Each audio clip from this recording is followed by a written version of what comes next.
여러분 안녕하십니까. 오늘은 사주 명리학에 대해서 한번 얘기해 보도록 하겠습니다. 우리가 흔히 얘기하는 사주 명리학은 과연 미신에 불과한 것일까요? 다소 딱딱한 이야기겠지만 이 영상을 보시는 분들은 세상에 호기심도 많고 지적 수준이 상당히 높으신 분들이라고 생각을 합니다. 이 영상을 끝까지 볼 수 있는 사람은 많지는 않겠지만 이 영상을 끝까지 보신다면 지금까지 사주 명리학에 대해서 가졌던 비과학적인 선입견을 어느 정도 해소할 수 있고, 삶에서 마주치는 위험과 기회를 어떻게 내게 유리한 상황으로 만들 것인지에 대한 방법도 사주 명리학을 통해 찾으실 수 있다고 생각합니다.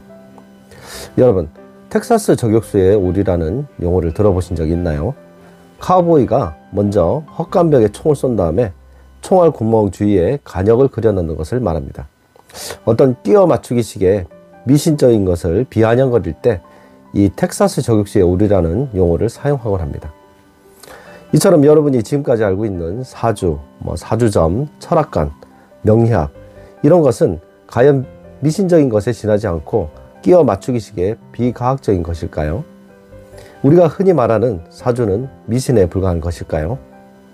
오늘은 우리가 아는 것처럼 사주는 비과학적인 점술에 지나지 않는 것인지 과학적인 측면에서 한번 이야기해 보도록 하겠습니다.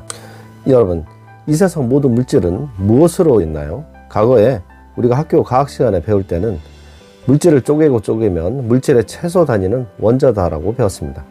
그러나 과학으로 발전으로 인해서 그 원자는 양성자, 중성자, 전자로 이제 구성되어 있다는 것이 밝혀졌고요. 그 이후에 이러한 양성자, 중성자, 전자는 다시 쪼개고 보니 쿼크라는 작은 입자로 이루어져 있다는 것이 밝혀졌습니다.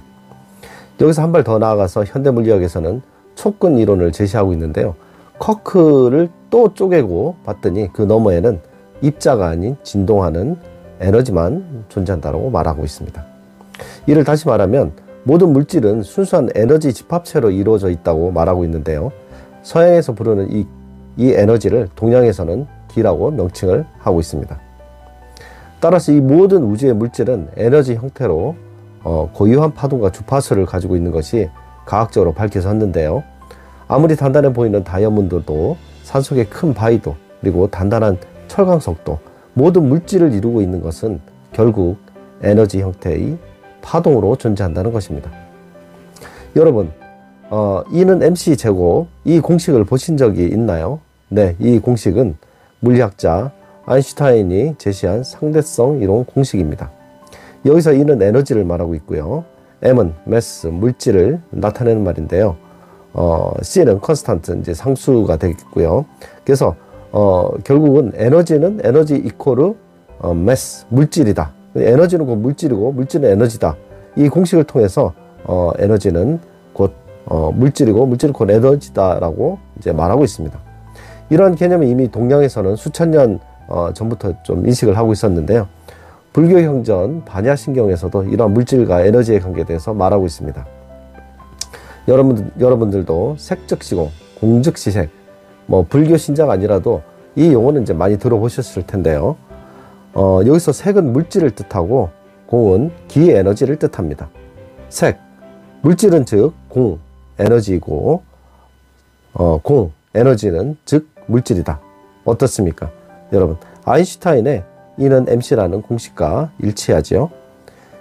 이런 관점에서 우주의 모든 물질이 에너지로 이루어져 있고 이러한 에너지는 고유한 진동수를 갖고 있다면 우리 인간 역시 뼈와 살로 이루어진 물질이므로 자기 자신만의 고유한 파동과 주파수를 가지고 있다고 말할 수 있습니다. 그리고 우리가 속해 있는 태양계의 모든 별들, 태양, 목성, 토성, 달, 화성, 금성, 그리고 지구도 물질이고 이들 또한 자기 자신만의 고유한 에너지를 가지고 있습니다. 결국 우리 자신이 가지고 있는 에너지 기운과 지구와 태양계 내의 행성들이 발생하는 에너지 기운이 서로 긴밀한 상호관계를 가지고 있다고 볼 수가 있습니다. 따라서 사주 명리학의 이론체계는 천문학적인 관점에서 우주 전체와 지구, 사람의 상호관계 안에서 주고받는 에너지 기운이 어떻게 영향을 미치는지를 분석해서 좋은 일과 나쁜 일이 언제 어떻게 발생한 것인지를 예측하는 시스템인 것입니다. 그렇기 때문에 우리가 가지고 있는 고유의 에너지 기운과 우주가 발생하는 에너지 기운이 상호 조화를 이룬다면 모든 일이 술술 잘 풀려나갈 것이고요. 반대로 서로의 에너지 기운이 어긋난다면 하는 일마다 막히고 이상하게 일이 잘 풀리지 않는 현상이 발생할 것입니다. 여러분도 이런 경험을 해본 적이 있으실 텐데요.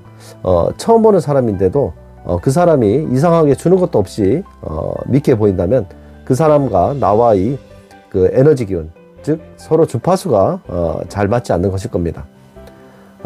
반면에 처음 보는 사람인데도 나와 잘 맞고 호감이 간다면 그 사람과 나와의 그 상호 간의 에너지 기운은 서로의 주파수가 조화롭게 이루어지는 것이므로 해석해 볼 수가 있을 것입니다.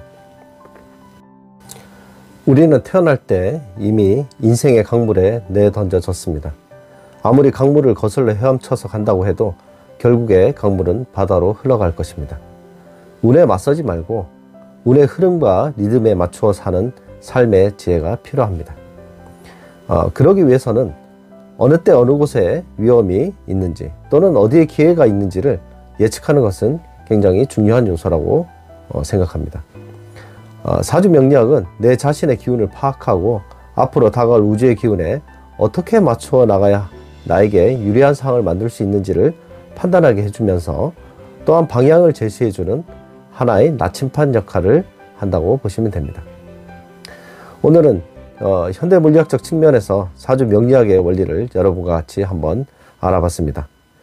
명리학이라고 하는 것은 고대 천문학에서 발생한 학문이면서 천문학적 관점에서 우주의 에너지 기운이 인간에게 어떠한 영향을 끼치고 그로 인해서 기류형 하복이 어떻게 발생한 것인지를 미리 예측하는 시스템이라고 이해하시면 되겠습니다.